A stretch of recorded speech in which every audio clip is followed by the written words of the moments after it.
I'm Jeremy Scamp. Welcome to my cast, Conservative Watch Australia. The proposed social media code of ethics. Worldwide, there appears to be a push by the left, communistic and totalitarian organisations to silence the conservative voice, citing that conservative chatter incites violence and unrest.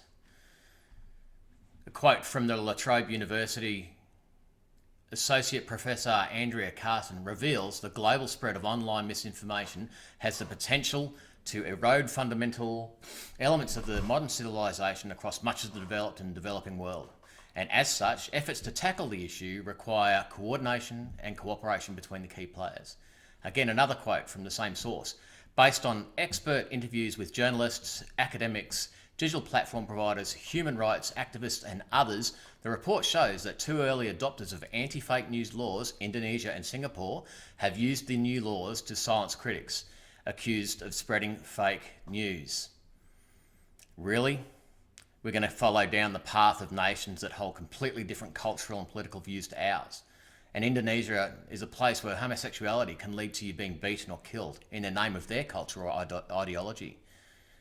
Disinformation or misinformation. According to who? Journalists no longer investigate. Well, on the left they don't. They're just spreading what they hear because it suits their agenda.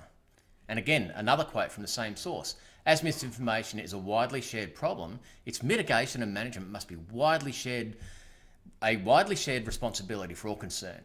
From technology companies, governments, mainstream media, and even us, the online users, Associate Professor Carson said. The mainstream media, really? The mainstream media. Governments, really? Governments. The mainstream media, governments. Technology companies, are they serious?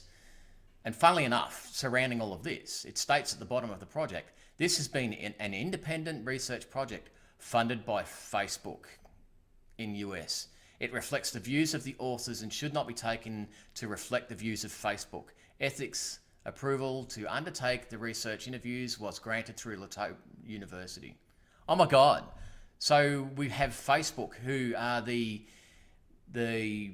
main causes of conservative shutdown. They're the ones that are funding it. So wow, this has got to be nice and ethical, hasn't it? Countries include Twitter, Google, Facebook, Microsoft, Redbubble and TikTok, though it is open to others in the digital industry. Every signatory is committing to safeguards to protect Australians from harmful misinformation and disinformation online. Now that includes having clear policies on their approach to these issues, having a way for users to report content that might violate those policies, and also committing to a range of measures that are scalable that reduce the spread and visibility of disinformation. Those measures will vary because the digital industry is actually quite diverse, so different platforms will have measures that are appropriate to their business, but the public can expect to see things like content labelling, content removing, partnerships with fact-checking organisations, pointing to credible sources of information. Wow. Firstly, all social media groups have signed up. Why? Because they know that this is being pursued by the left-wing narrative and it will meet their own agenda. She said it was open to other media platforms as well.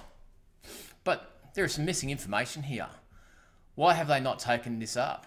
Ask the question. Ask yourself the question. Is it because these other groups felt that it would restrict their freedom of speech on the ideology of others? Right or wrong, your freedom of speech should not be governed by those that have opposing differing opinion. There's going to be policies that dictate how this code is implemented. Do we read into this that your non-right to freedom of speech is going to be legislated on certain platforms? For example, if you have anything other than a leftist, communistic, totalitarian view on Facebook, you'll be shut down. Believe me, this is the direction they want to take it. Believe me, initially, it will be voluntary. This is just a guise to implement it as a condition of being able to report. You will have to abide. The end of a conservative speech.